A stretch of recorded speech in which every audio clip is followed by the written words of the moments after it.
All right. Well, good morning and happy Friday to everybody from Escazú, Costa Rica, where I am based right now.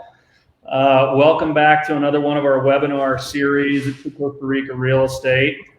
Today we've got a unique and dynamic setup. We've got some all-stars in our arsenal here who've joined us. We've got representatives from the Dominical Uvita area and Matt Hogan. We've got Jen Harder from our Santa Teresa office and Scott Cutter, older and believes he's wiser brother, who is in Manuel Antonio. We'll also talk a little bit about our Los Sueños office. The idea today is to have an open and dynamic chat with you guys, talking a little bit about what's going on in your marketplace during COVID, post-COVID, where we see things moving. We're several months in, obviously, into the current pandemic and how that's affecting real estate. And we are all getting conversations, questions, and from buyers and sellers alike. And we want to try to keep everybody informed of what's going on in the marketplace independently. So thank you guys for taking the time.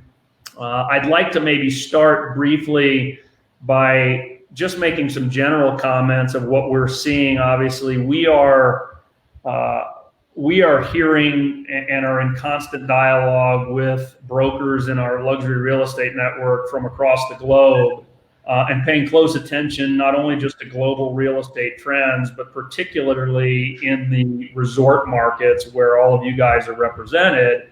And one of the things that we're hearing astoundingly and really across the board, whether it's Steamboat or Park City or Aspen or Breckenridge, Scottsdale, these resort markets are, from a real estate perspective, are truly having historic sales, both in pricing and in inventory and volume.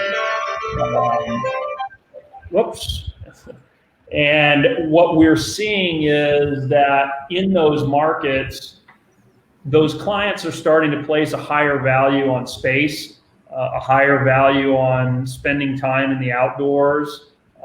They're also making a tighter connection with their family as it pertains to the lifestyle that they really want to live, connection with nature, and really just reinventing themselves. And so I think that we're going to talk a little bit about that as it pertains to you guys in your particular markets. And before we get into that, I think it's probably worthwhile for those that don't know me. Again, I'm Todd Cutter. I'm the broker of our office here in the Central Valley. And to give an overview real quick of what's going on in our market, we're a primary market as opposed to a resort second home residence market. And we're seeing, similar things to what we're hearing in the U.S. As we are a primary market, we're seeing lifestyle is really driving people into their decision making. So we've been extremely busy, both in showings and transaction perspective. We're seeing that the pandemic and people being locked down, self-quarantine in their home, really trying to define what the definition of a home is in today's market.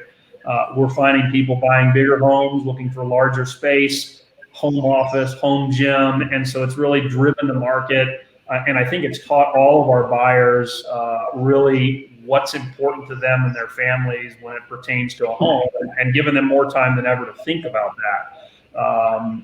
Our sellers are obviously, we're unlike many U.S. markets, still very much in a buyer's market, not a seller's market. So our sellers are definitely having to adjust and adapt from a pricing perspective. If they want to compete, while we do have a tremendous amount of activity, we still have a high level of inventory. And so our sellers are definitely driving their prices to be able to attract those buyers to pull the trigger. So that's a little bit about what's going on up here in the Central Valley. And I guess also important to note as it pertains to the coastal offices, we're seeing an interesting increase in demand for those Costa Rican buyers who are now making the decision to buy a second home at the beach. They're spending a lot of time there as they try to get out of the city. And again, like other markets, connecting with nature and looking to get out into the green and looking to get out into the beach. And we're seeing a revived interest from Costa Ricans to purchasing their second home on the beach. So maybe Matt, if you don't mind, we can start with you. And what I'd like to do is just kind of pose some broad-based questions, and you can answer those that are valid and talk a little bit about in general what's going on. And those are, maybe a quick market snapshot, what's happening in your marketplace, Dominical, Luito, Hochal, the Southern Zone. Number two, are you seeing what we're seeing broad-based, which is an increase in demand in people who are looking at real estate with this new change in live and work remote mentality versus, what we used to see exclusively more of a vacation home buyer? Maybe some of the driving factors that draw people to Dominical and the Southern Zone. And then in general, what's going on, maybe pricing trends and property trends. And you can mix those up into one conversation. So Matt, Hogan, take it from there. Okay, thanks, Todd. Down here in Dominical, Uvita, the market here historically has been a secondary market. While it has been, a sought-after location for expat retirees, in recent years it's kind of been morphing into a spot for full-time living with younger families moving down here. There's been some good market indicators like 3 new international schools being opened in the last 2 years or so.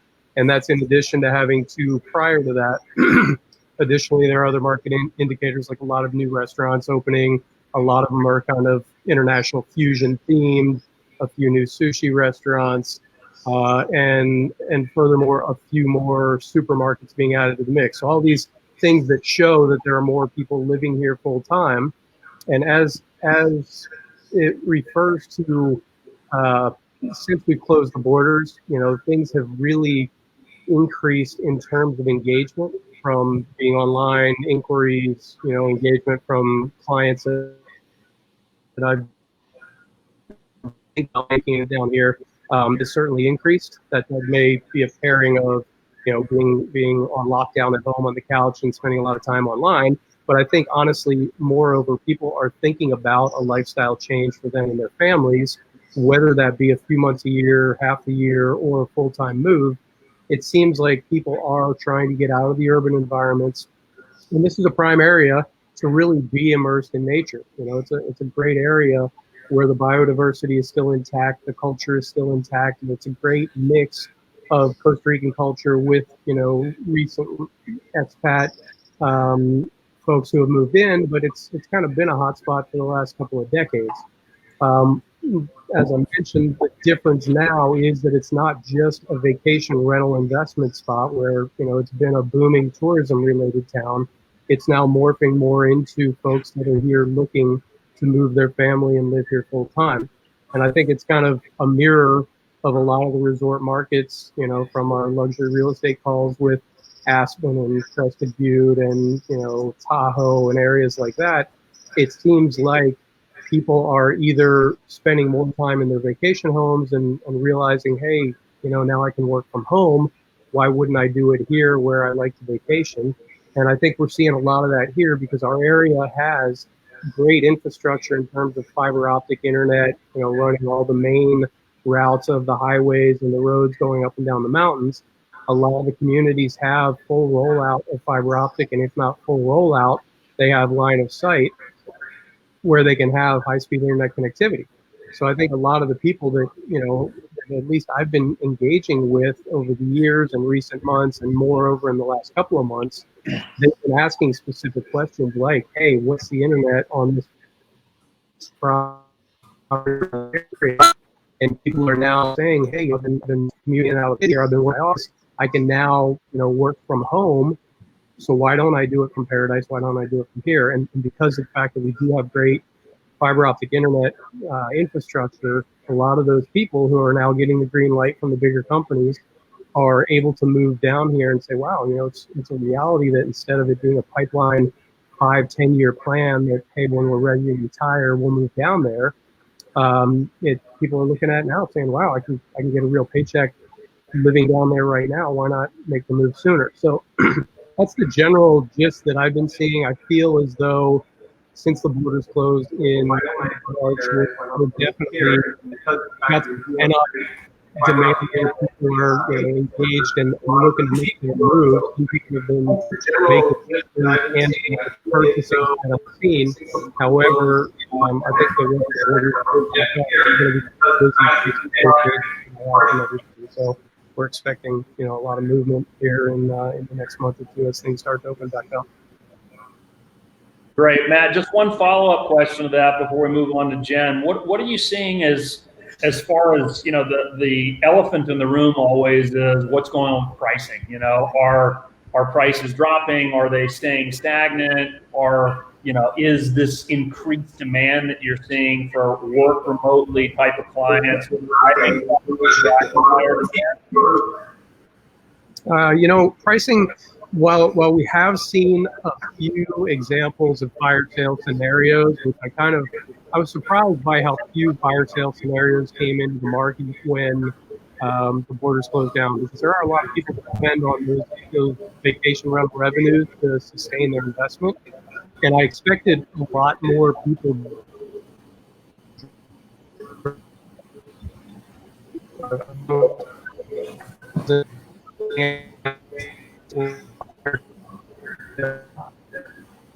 so I think people are looking towards the future, seeing out folks that, there might be a handful of folks that are over leveraged and looking to liquidate more quickly. But in terms of pricing, I've seen it staying stable in our area. In some cases, it's actually gone up in price. And I think that's born from the activity that we're seeing, not just in our office, but in other colleagues' offices and other brokerages, where there are quite a few people buying sight unseen, I think in anticipation of making a major life change. Gotcha. Thanks for that. Jen, maybe you can follow up and kind of answer the same, generic questions of a quick market snapshot, some of the trends you're seeing, what's going on with pricing, and then one of the most important ones I think always is why Santa Teresa? What is it about Santa Teresa that previously drew people, and what are you seeing now, and are any of those trends changing during COVID times? Well, there's a lot of parallels to what Matt just talked about. We have lots of clients who have already been engaged, rethinking about, instead of buying a vacation rental or second home, relocating here, at least temporarily. And the fact that we have high-speed internet makes working from home totally possible here. And there's always been the driving force of the surf, lifestyle and nature. But as things have changed in the last 4, 5, 6 months, people are really considering it a possibility and an easy transition to come and live here full time. So we've seen sales of luxury homes in the last few months, and a lot of interest mostly in finished homes that are turnkey, ready to go.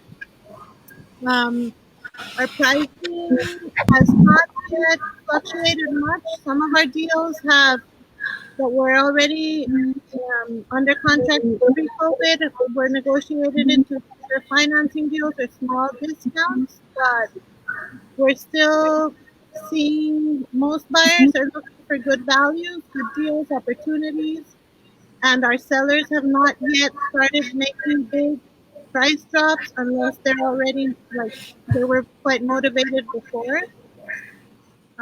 We are actually trying to get more inventory at the moment because we have such a high demand of inquiries and people waiting for the borders to open up. We've been doing some virtual tours and using technology to close some deals, but most of our buyers are kind of waiting to come here and check it out themselves. Most of them, I would say, are already have a relationship, let's say, with Santa Teresa and the lifestyle here. And some of them are curious. We were talking to several people in other markets, but we think that Costa Rica is really a good value compared to some of the U.S. resort markets that was mentioned before. So that's a big driving force. And same as the Urita or Hotel Dominical area, we have high-speed internet with fiber optics since the last couple of years. So even pre-COVID, we've been seeing a lot of people that are in the tech industry relocating at least part-time here, just because it is a possibility. We have 100 meg internet, and with the right equipment, you can get up to 200 megs. So that's amazing. Never heard of before. And that's maybe in the last 2-3 years. So I don't know if that answers your question. Yeah, no, that's great info. I think, one of the things that we hear, at least in San Jose, as well as from the marketing perspective, as we drive a lot of the marketing for the company in Santa Teresa in particular, is that, surf being obviously the number one driving factor. And in addition to surf, one of the interesting things that I'd like to hear a little bit more about is during COVID and as an impact of COVID, we know that globally, obviously, the restaurant industry has taken a huge hit. And I know that that's been a real big part of the growth in Santa Teresa is the wide variety of first-class cuisine that you can find out there, despite being in a place like Santa Teresa that really is like a step back in time. What's been going on in Santa Teresa with regards to the restaurants? Are the restaurants open? Are they in operation? What's been going on out there? Most of our restaurants are open. They're at 50% capacity due to the Ministry of Health regulations. Some people have decided to close through November, when would be the start of our high season, but most people we're all here, so we're all working, and the Costa Rican government has been promoting local tourism, so we have a lot of tourists from the Central Valley coming out here right now. And then we have lots of people who got stranded here and decided to stay here instead of flying back home to live in cities. I forgot to mention that most of our clients who are really interested and seem to be more ready to buy are from big cities like New York City, places like that, because the lifestyle here of being outdoors and being healthy and having things to do in comparison to the things you would normally do in a city for culture and recreation are looking much more attractive right now, right? Sure. Great. Thanks for that, Jen. I'm going to interrupt just for a sec before we get out to Scott. We see a few questions here already, and before they pile up, I thought maybe we'd get to a couple of those questions. First and foremost, say hello to Nikki out in Nashville. Great hearing from you, Nikki. Always a pleasure. Hope you are staying well and safe. And would love to hear what's going on in Nashville as well. So I know that market's been on fire for the past few years, and love to hear from you. So great, thanks for joining, Nikki. Next up, I see a question from Glenn Villalobos. Glenn, thanks for joining us. And the question he asks is, what's going to be the new normal on real estate? Is there any chance Costa Rica can place itself as an escape for COVID, or even the big city environment? And I think the answer to that is, of course. I think that's precisely what we are seeing, Glenn, is, right now, obviously, our biggest challenge that we see short term is that with the airports closed, obviously, to try to keep virus as contained as possible and make sure the country is prepared for mass tourism, there's no question that Costa Rica is on everyone's mind. I think all of our agents across all of our offices can't count on their fingers and toes how many people call or email every day to ask when are they going to open. I'm dying to come down. I really want to get back there. I really want to either get to my property that I own, or I really want to buy the property that I want to own. And so there's no doubt that Costa Rica has always been on the map in that regard. But I think that the dynamic and unprecedented times that we're living, that have forced people to truly start to stop and think about their spare time, their free time, the life they want to live, the things they enjoy. Obviously, Costa Rica has a lot of the components that these people are looking for, and especially big city escapes. And it's what the U.S. is seeing, the trends, as we talked about earlier, Glenn, the trends towards Aspen and the trends towards Park City and the trends towards those mountain community and beach communities away from larger cities. It was interesting. Our good friend Brian Hazen, top broker out of Aspen, and Mason Morse had mentioned that he's never seen such a flee from New York into his market in Aspen. And it's always been a market, but he's been amazed at how much is being driven from the big city. And so I think, to answer your question, yes.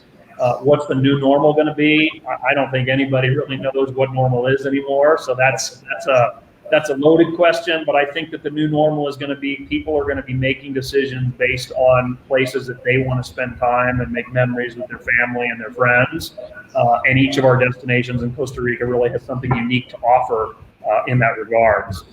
Maybe one more question, and then we'll get to Scott, because leaving Scott without speaking is a challenge. I know he and I on one call is a dangerous scenario, and I'm leaving him last on purpose. But I do see a comment here from Ted Ekman, who asks, I hear Costa Rica is charging a non-refundable health insurance fee. We had planned to come down. Now we're canceling plans. I don't mind paying a fee as long as it's refunded. Otherwise, it just seems like a way to scam money out of a tourist.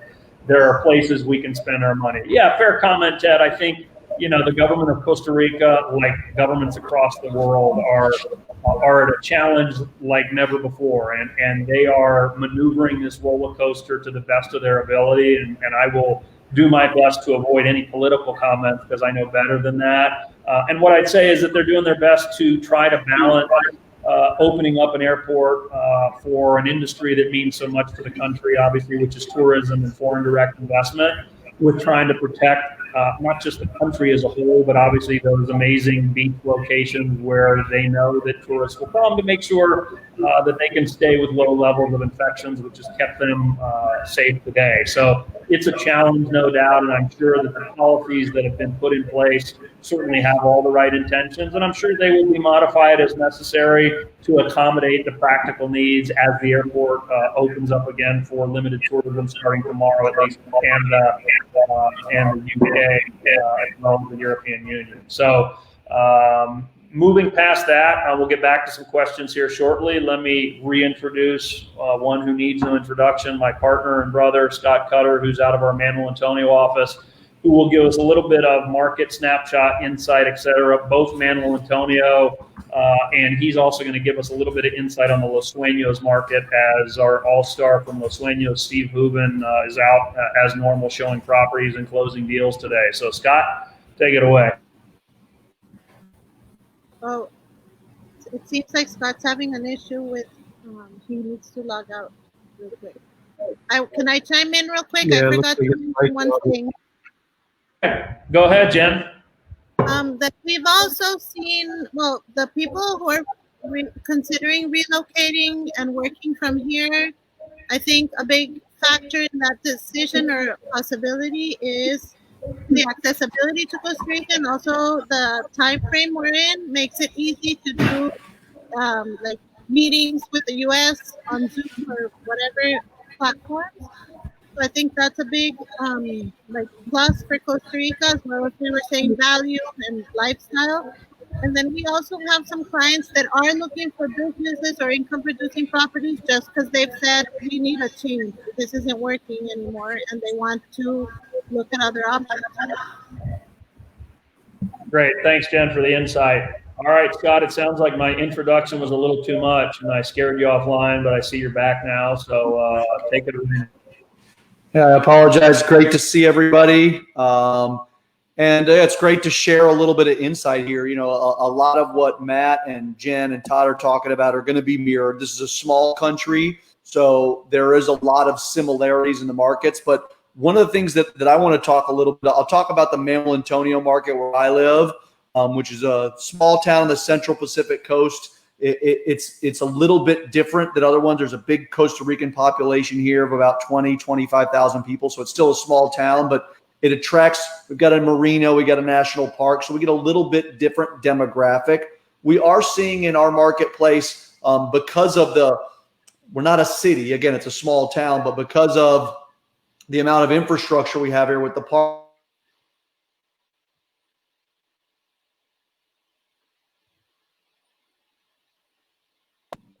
Hello? We can hear you. You can hear me okay? Okay, good. Sorry about that. Yeah, we can hear you. It looks like with the tourism and whatnot, we get a lot of people looking at full-time residents here, in addition to the ability to rent your place out. We have a really high touristic demand, but we've also got a really good lifestyle element here.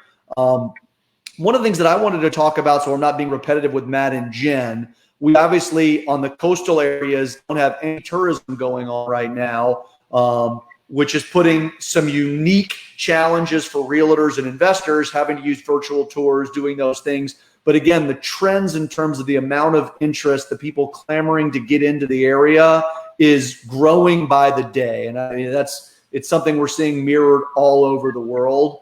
And there's a difference because one of the things we see in these coastal areas, especially in the market in Antonio, So much investment here was based upon people buying these luxury homes in a high demand area because of the high rental returns that they would generate. So it was a way to kind of have your cake and eat it too. You could make these investments in dream vacation or ultimately in retirement properties, but when you weren't using them or you were moving towards your retirement plan, these properties in Manuel Antonio are generating 5, 6, 8, 9, 10% returns in some cases. And so it was really just an amazing investment dynamic.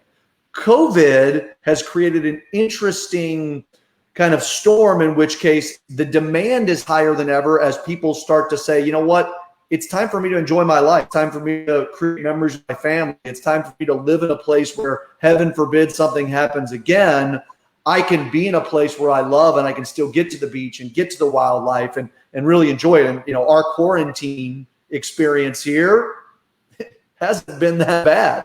You got to wear your mask, and they take all the same public health measures you see in most cities. But, having the beaches, having the space here makes it nice. So we're seeing an increase in demand, but that's being coupled with the reality that we don't have in 2020 and in very likely 2021, these high rental numbers that will combine. So our market is getting interestingly strong from a buyer's perspective because we do have a lot of interest, but a lot of sellers have kind of settled a little bit. We're not seeing drastic price reductions. Again, going on a macro level, Costa Rica has incredibly low property taxes, incredibly low insurance rates. Labor is very cheap here. So the holding costs in what has traditionally been a cash market are still very low. So unlike in the States, we have a dip and you get people that are immediately dropping prices because they got a mortgage payment to make. Most people here are in cash and the holding costs are low, but a key element in driving values higher here has always been those rental figures, which in Manuel Antonio are going to be softened tremendously for 2020, likely for 2021. So we're getting a unique perfect storm for buyers where sellers are having to land on sales values at a little bit lower rate in order to access that, and buyers are getting some really amazing deals. One thing I do want to talk about now is, since we've got all these different marketplaces on the call and anybody out there listening, is we have a really unique diversity here in Costa Rica. And even though Matt and Jen and Todd and I are all partners and all selling from the same company, the profile buyers that Jen are seeing, that Matt's seeing, that I'm seeing, that Todd's seeing are all really distinct. And one of the things I want to encourage anybody out there listening, and also sellers that are listening, is understanding that each one of these micro markets is really going to attract to a different profile buyer. How far off the grid is off the grid for you? And the good thing about Costa Rica is we do have really good connectivity. Here we are doing a Facebook Live call with people nestled in the jungle and rainforest up and down the coast. But in terms of sense of community, Todd mentioned a couple things earlier about, Santa Teresa is a gastro, surf, wellness, yoga destination, very much beach connected in most of its energy. Where Matt's down in Dominical Vita, it's a rainforest, a ton of beautiful beaches, but a lot of the houses in real estate are rainforest, hillside, big view mountain stuff. Manuel Antonio is a different mix of not as big a mountain, but has the beach and the mountain and a little bit more smaller focused community with a lot more tourism focused in a smaller area. And there's no right or wrong, but anybody listening to this and sellers listening to this wondering how come this place sold or that place sold, it's really important. It's one of the strengths, I think, of our company and Costa Rica is it's a really small country with a lot of diversity. And so it's important for people to make sure you're finding the right place, especially in this post-COVID world where so much investment is being driven by a long-term goal to have a different lifestyle, to move, to relocate. There are great opportunities. There's going to be great deals in virtually any marketplace in Costa Rica. So picking the right one for you, I think, is of the utmost importance, especially now that we're seeing an uptick in what I would call end user buyers as opposed to passive vacation investment. It's something that's worthwhile for people to consider. So the Manuel Antonio market is good. It's growing. We're waiting for the borders to open, and we have that unique duality of a real absolute hole in tourism that's hurting the economy here locally. But we're seeing a kind of behind the scenes growth and interest and energy focusing towards maybe buying some properties here. Yeah. Great. Thanks for that. Go ahead, Matt. I was just going to add to that with the vacation rental market investment or the vacation rental market driving a lot of the investment, there's also a COVID, sort of, I don't want to say benefit, but there are a lot of people who kind of got trapped here, who, when the borders were starting to close, there are a lot of people in country that said, well, do I really want to run back to wherever urban environment they were heading home to? And that resulted in a lot of long-term rentals as well. There would have there are a lot of people that we know who historically have rented weekly or nightly for vacation rentals, and luckily have been able to rent long-term for several months or a year and whatever else. So that's another side of it. And that's primarily, the showings that we have had. It hasn't been as vibrant in terms of showings because we just haven't had the sheer tourism numbers that we normally have when the borders are open. In Costa Rica, and very actively pursuing making it more than just a vacation and making it a permanent home. But the rental side of things, I just wanted to add that there are a lot of long-term rentals that have resulted, as sort of a silver lining from everything closing down. Yeah, absolutely, Matt. I think that's one of the silver linings. Another thing that I'm seeing, as I mentioned earlier, I'm up in our San Jose office, the Central Valley and western suburbs. And one of the things that I'm seeing as a result of this, which is really interesting and certainly part of, I don't want to say government policy, but part of the things that the government has tried to do to help the tourism market is slowly push and open the markets to try to promote national tourism. And what I'm seeing from a lot of our clients, and I know you guys are seeing it in the direct force, is that there are a tremendous amount of Costa Ricans who are rediscovering Costa Rica. And, previously the Costa Rican client base that we work with, an affluent Costa Rican client base who would fly to Miami or go skiing in Colorado or travel to Mexico or go to Europe over what is now, almost finishing now, summer vacation for a lot of the private schools.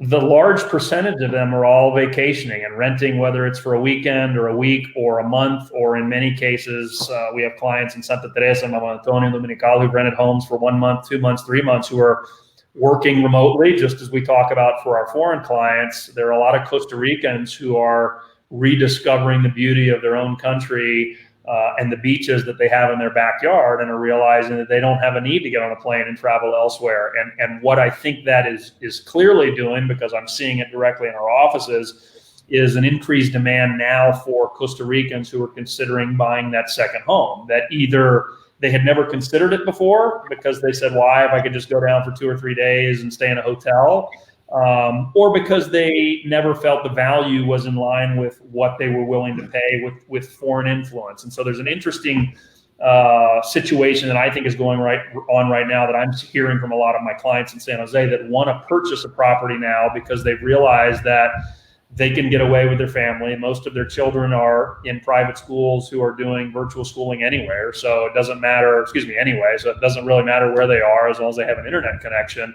And so that is starting to drive a lot of interesting demand, obviously looking for good values, but for the Costa Rican market, looking to purchase that second home. And previously, I think the Costa Rican market, I don't want to say it was overlooked, but it was a market that had very specific and defined locations. Los Sueños was always a very specific defined location where the Costa Rican market or foreign nationals who lived in San Jose were looking, and they wouldn't vacation as often in a place like a Manuel Antonio or Dominical or Santa Teresa. It was very either Guanacaste, Playa Conchal, or Los Sueños due to either distance or history. And now I think you're seeing a Costa Rican market rediscover a lot of the beauty of Costa Rica and rediscovering a true desire for them and their family to own a place to be able to spend as much time as they really want to be, as they really want to. So that's an interesting demand. And I think in parallel to that, and I thought I'd bring it up for discussion here as well, COVID has kind of shown us all that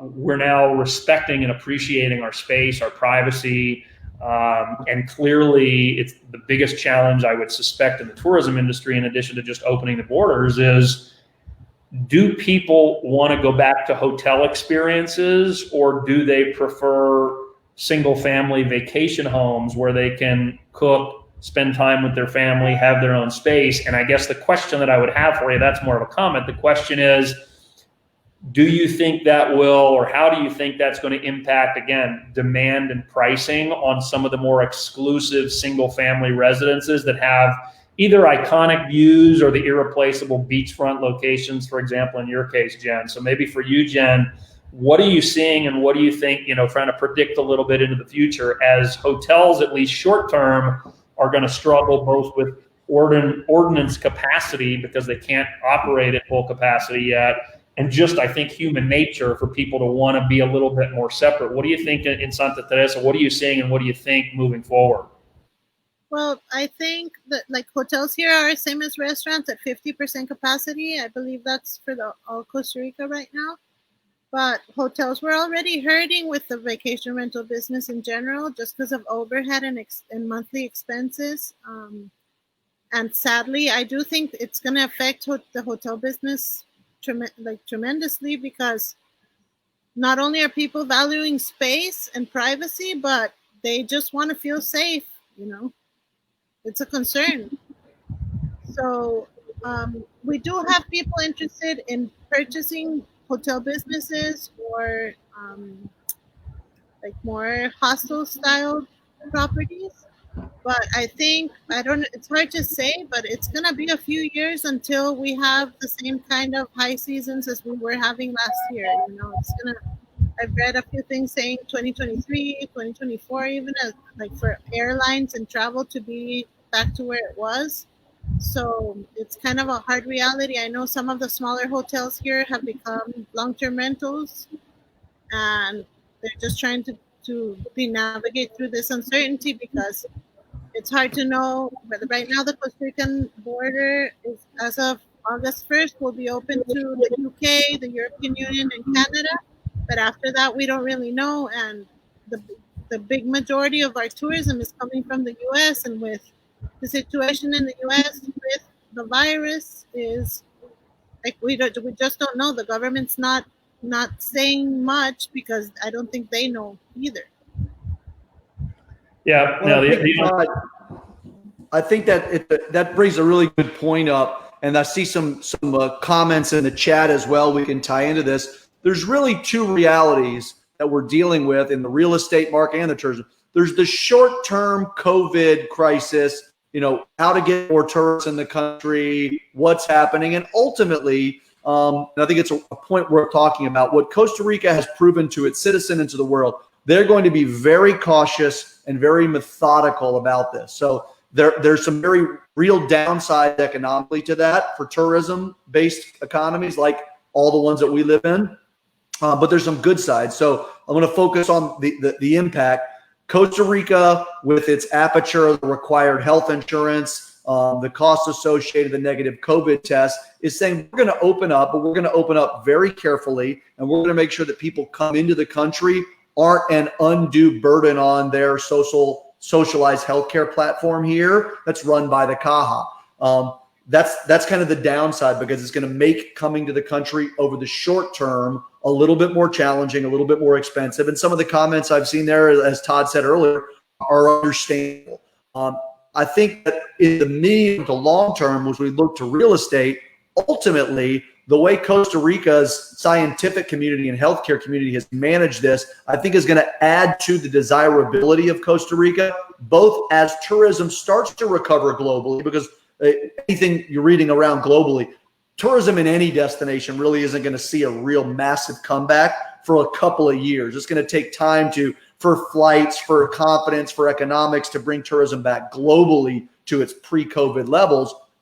But I think the destinations that are best poised to capture that tourism as it starts to revive itself are those that manage this in a successful way and also have the type of tourism that focuses around space, wellness, a little bit lower density travel. And so I think that while, Ted and some of the comments I've been reading on the chat, they're right. the insurance, the volume of tourism is going to be pretty slow. Hotel occupancies are going to remain low. I think that downward pressure opens up some opportunities for investment. But at the same time, I think it's really important for anybody listening and people here in Costa Rica. I've been honored and proud to watch how the Caja has managed this. And they've been well out in front of their medical preparation, getting hospitals prepared, beds, ICUs, etc. And the socialized healthcare system that Costa Rica has really provided an amazing security net. And that's what they're looking to protect with some of these measures. You're also seeing a scientific community in Costa Rica that's at the forefront of some of the research.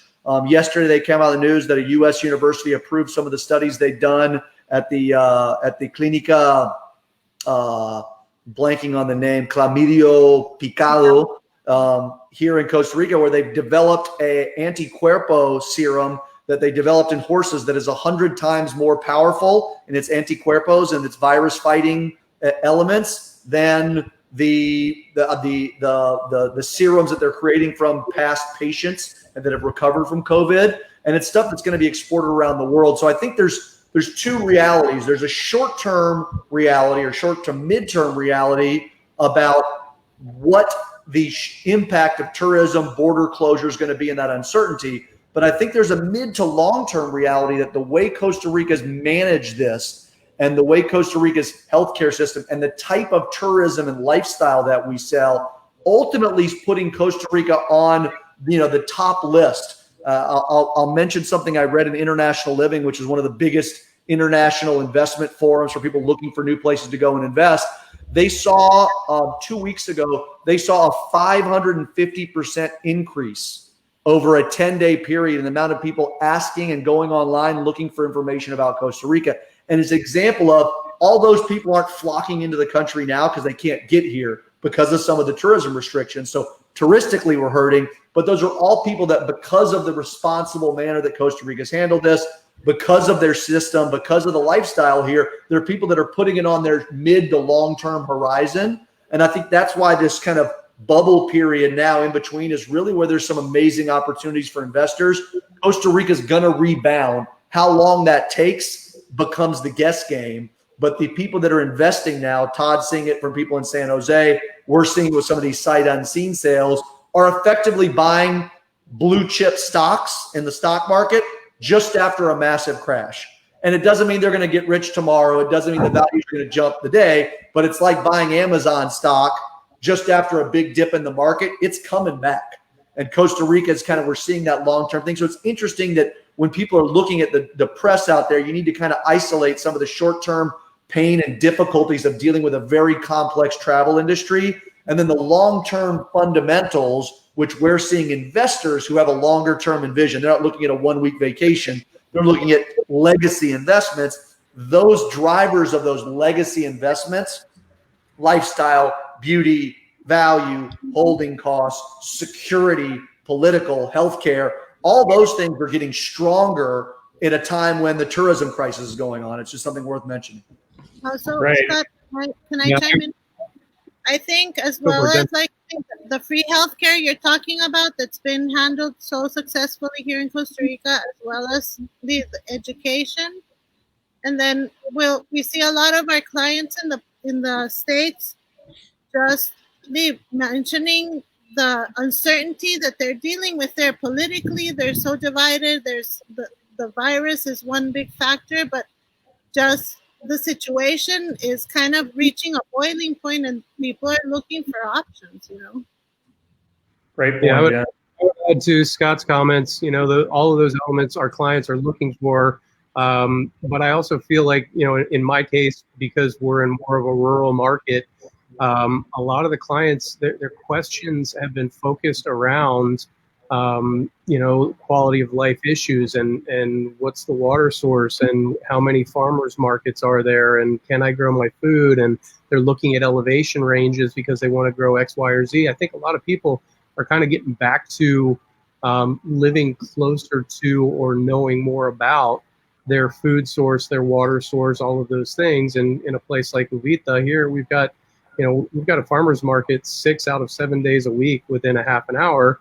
And honestly, that's if you don't grow all of your own food here. And that's a lot of the drivers that we're seeing is a lot of that more organic, sustainable lifestyle. Hey, I want to get closer to this, or I want my kids to learn more about that. And I feel like all the points you guys are all touching on, people are starting to focus on what's important to their family, their health, their lifestyle. And I think they're realizing that Costa Rica presents a really high value proposition in terms of what you can buy here and what your actual cost is. So I've just heard that resoundingly amongst all the clients that have been very actively engaged in recent months. Great, thanks for that, Matt. Speaking of value proposition, I see we're about 45 minutes here. I got the back to the elephant in the room question, and it goes back to value. If each of you could maybe address what all of our buyers ask and what anybody watching, listening, or hearing may want to know, where do you see opportunity? And opportunity obviously is certainly correlated with price, but at the end of the day, it's not always about just price.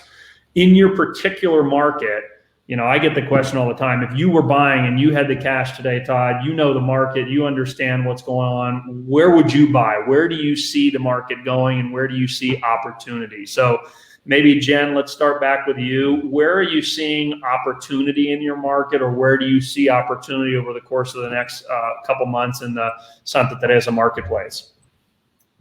Well, I think there's probably more opportunity for the people who are willing to be more the pioneers, buy the land, build, but most of our buyers are not in that place right now.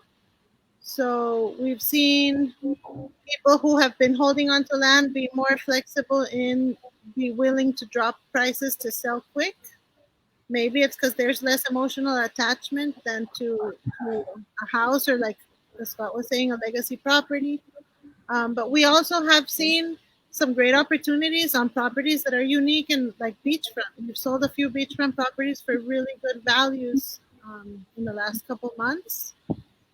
And I think that it's hard to answer that question. Actually, I'm not exactly, can't put my finger on it yet. Our sellers, I think, have been clinging on to the hopes that things are going to turn around quickly, and some of them, because here most of us, we depend on tourism, and as I said before, the government hasn't said, okay, this is the end date. Nobody really knows, so a lot of people are clinging on to the hopes of things turning around, but internationally, it seems like things are just getting worse with the situation right now. So I believe that those real opportunities will probably start to come, sadly, in the next 6 months or so.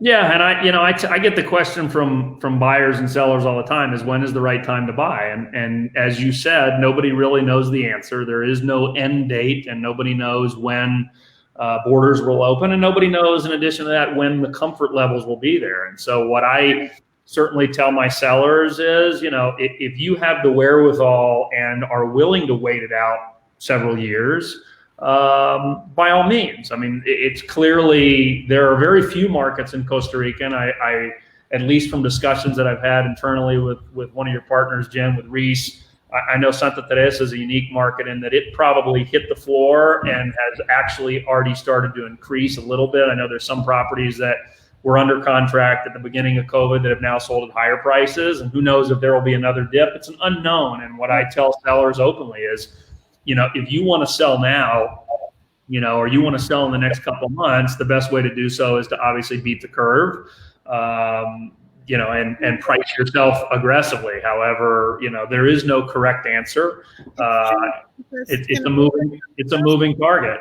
And certainly for the buyers, what I have told buyers is that because it's a moving target, there is no question that while I don't see a drastic increase in pricing necessarily when borders open with more normalcy, those who are willing to take risks now with the borders being closed, given that they have enough comfort level, if they're affinity buyers and know Santa Teresa or know Manuel Antonio or know Dominical, and maybe own property there, and they can have a virtual tour and a Zoom call with their agent and walk through with contingencies, those are the people certainly that are going to come out with the best opportunities now, because clearly sellers are aware that they're dealing with a smaller market pool. So that's Todd, and fair question or fair answer, Jen, saying that you're not really.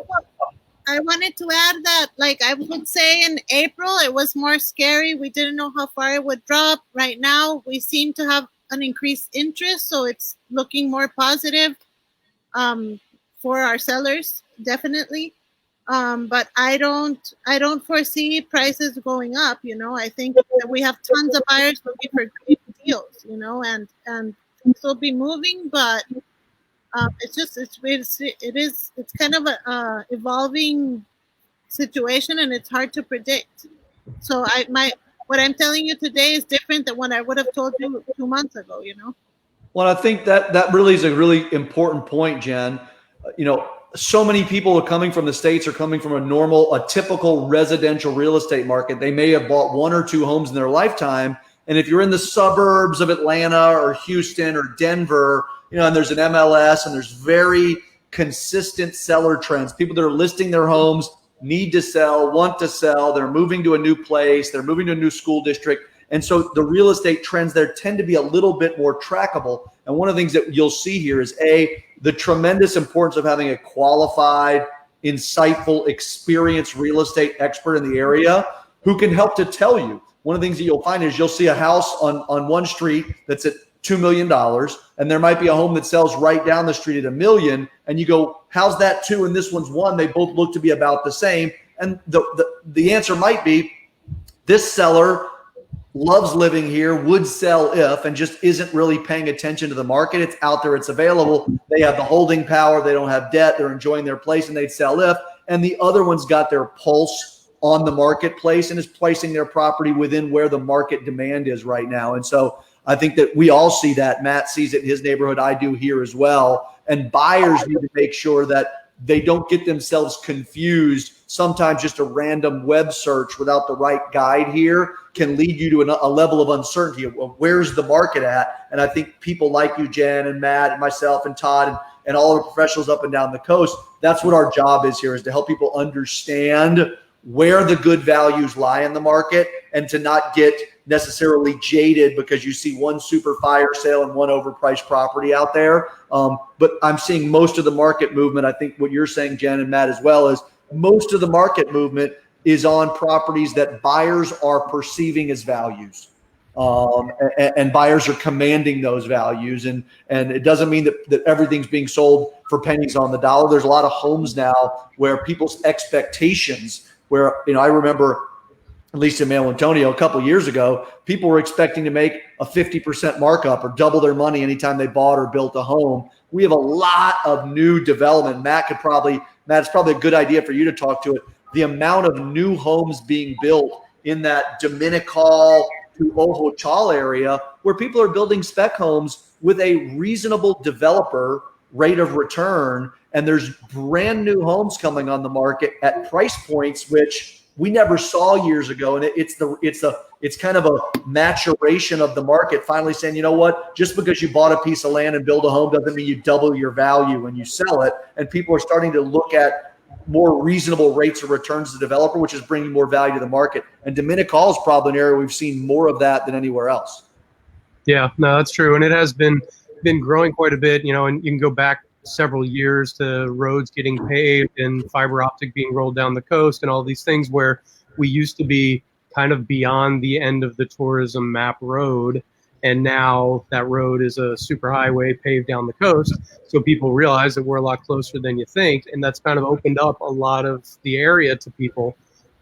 So when you compare how far your dollar goes when compared to other markets, not just within the country, but particularly elsewhere in the world. I mean, we've, like, with the half a dozen or so fire sales that I mentioned, I was honestly surprised to not see more fire sale activity and more price reductions. But I think a big reason why the values have held here and why we haven't seen that many reductions is because comparatively, it's still a great deal. You know, what 200,000 or 300 or 500,000 or $1 million or 2 million will buy you down here compared to many other markets in the world is still a tremendous value. I mean, some of these spec homes that are being built in the 7-figure range it might cost you $1 million or $2 to get this amazing villa with jaw-dropping views.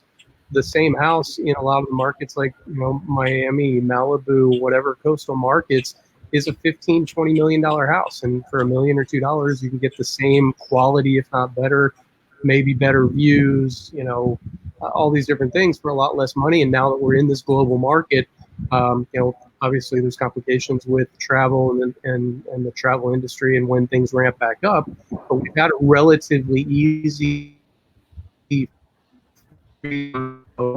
access to all these areas like Costa Rica, where it's a 3-hour flight or a 2-hour flight from Miami or wherever else, that it becomes a lot more feasible, and that's historically been the vacation rental market and or vacation rental investment market. But now with people looking at quality of life and full-time lifestyle changes, I feel like that's just kind of driving our market with a lot more interest. I mean, I've been more heavily engaged now with people looking at opportunities and just chomping at the bit, waiting for the borders to open, that I would be really surprised if when the borders open, we're not extremely busy.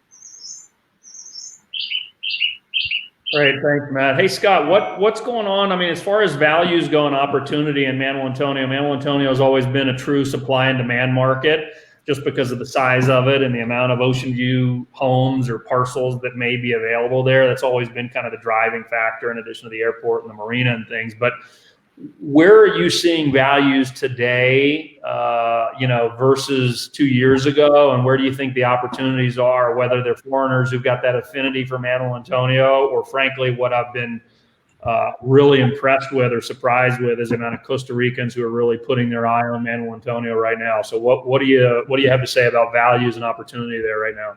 Well, I think that it's a great question. There's two trends going in the market right now. The people that want to be in Manuel Antonio just because of the lifestyle it offers, we're seeing a big increase. Costa Ricans and foreigners that are willing to maybe even give up the view. They pick their location, and their dream was to have the big prime ocean view property. But a lot of them are saying, you know what, Manuel Antonio is the community where I want to live in.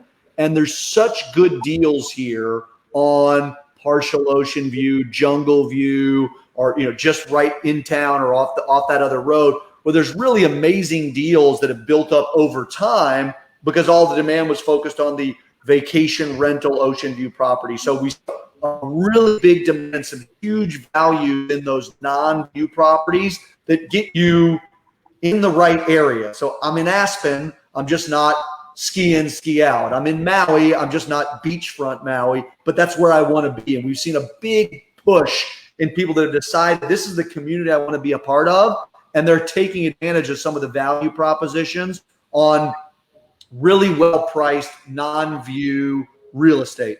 The other thing we're seeing, and in that non-view real estate, we're not seeing huge reductions in price. We're just seeing the market start to absorb things that have been a little bit stagnant as people look for the big vacation. In the big vacation home stuff, hotel properties, et cetera, we're starting to see it. We're starting to see those sellers who were able to keep pricing very high. We're starting to see, and the pricing was high because you had these beautiful homes that were of incredible value. And as Matt said, compared to Hawaii or Florida or California or the mountains of Colorado, what you're getting for these prime destination things here is incredibly cheap when you look at it globally. They were able to justify and get those rates here. Almost all of our 7-figure home sales here, 90% of them were very qualified people that were buying those homes, and they were justified because they're throwing off passively 5 to 7% annual cash on cash returns. As those returns disappear on what I believe is going to be a short term, but when I say short term, 18 to 36 month period before those returns get back up to normal, we are starting to see seller by seller, hotelier by hotelier, starting to kind of, maybe I'll drop my price $50,000 to $100,000. Maybe I'll settle a little bit. And they're not moving into fire sale because they're still very inexpensive to own and maintain. But we're starting to see people realize that without the big income to justify the higher price, maybe I need to settle my expectation a little bit, and the value proposition is getting even better for potential buyers. Yeah. I see a question here, a comment from Dallas in the chat. He says, once COVID is over, would you guys agree there'll be a huge surge in travel? after being in quarantine for months and months. It looks like we'd be at the tail end of all this with vaccines coming in left and right. We could potentially be COVID-free right for high season, which could mean a record 2021. What I'd say to that is, while I may look like a scientist, I am not. And so I will not get into any opinions about when vaccines will be here and when we'll be COVID-free. What I practice in the office and what I practice at home and tell my wife and children is, let's learn to control what we can control, and the rest of it is likely being handled by someone much more intelligent than me. So, I think that when we get to the tail end, whenever that is, and certainly there's a lot of press towards advances in vaccines and medication, and that's all fantastic. And when we get there, as we talked about earlier, Costa Rica is in a fantastic position and have placed themselves very, very well. I don't know when that's going to be, whether it's 2021 or 2022, Dallas, but I appreciate the comment and the question. One of the things as we wrap this up, because I see we're about at an hour here, and most people get tired of me after 10 minutes, so I'll try to wrap up here. But one of the common threads that I'm hearing from Jen, from Matt, and from Scott, all these markets our buyers typically have a very tight affinity with these markets and the places that they want to be. And while that was always true in the past, people wanted to buy where they liked spending time. But as the amount of time that our buyers and our clients are now wanting to spend in these destinations, that component of affinity and truly falling in love with the lifestyle of where you'll be investing is becoming more and more critical. So I would just invite all of our clients, those watching out there, engage with one of our agents. The agent that you're working with, I hope you'll have seen in this webinar and the series that we've done in the past, we are an open book, and we are here not to sell you a home, but we're here to make sure that the location that you're looking at is the right location. We have a great advantage, of course, in that we have offices that we operate throughout the country, and so we have access there. But buying the perfect home in the wrong location doesn't get you anywhere. And so we're very careful, all of our agents in all of our office, to make sure that you receive, if you're not familiar with Costa Rica or a particular area, that you receive the right education there moving forward. I guess one more question before we go. I see Ted has one other questions here. What are your thoughts on buying a home property in a non-gated area? I think, Ted, that's personal preference. I on a personal level, I built a home outside of a gated community years and years ago. Loved living there, loved every aspect of it. It's not, in Costa Rica, in the city particularly, you see trends moving more towards gated communities for security, but past security, a lot of it is common areas and the amenities and benefits that oftentimes gated communities provide. It's not so much the gate around there, but rather the pluses that community may provide to you. Obviously, on the coast, we have a variety of buyers, Ted. The resort buyers, if you will, look for golf course, marina, pools, trails, and things of that nature, in which, that's what you get in a gated community per se, is you get those added amenities. And then we have buyers who live in places like that and want to get as far away from that as possible and go to a place like a Santa Teresa or a Dominical, where they can get acreage and they can get space where they don't have to be in a gated community. So I think the thoughts on that, Ted, is, our buyers will engage with their agent. Our agents will ask the right question to make sure that they understand the needs and specific criteria of their client. Obviously, as you mentioned, no gates, more wildlife. The more space you have, the more in nature you are. And I think that's a very personal decision that our clients will make. So as we wrap up, Jen, thanks to you out in Santa Teresa. Big hugs. Say hello to the family for us. Matt, likewise to you. Scott down in San Antonio, thank you all for taking the time. And those of you who took the time to join us here in this webinar today, much appreciated. I really do appreciate you guys taking the time and listening. And we'll be in touch with all of you soon. Everybody stay safe, and we will see you soon. Bye. Thank you. Everybody. Take care.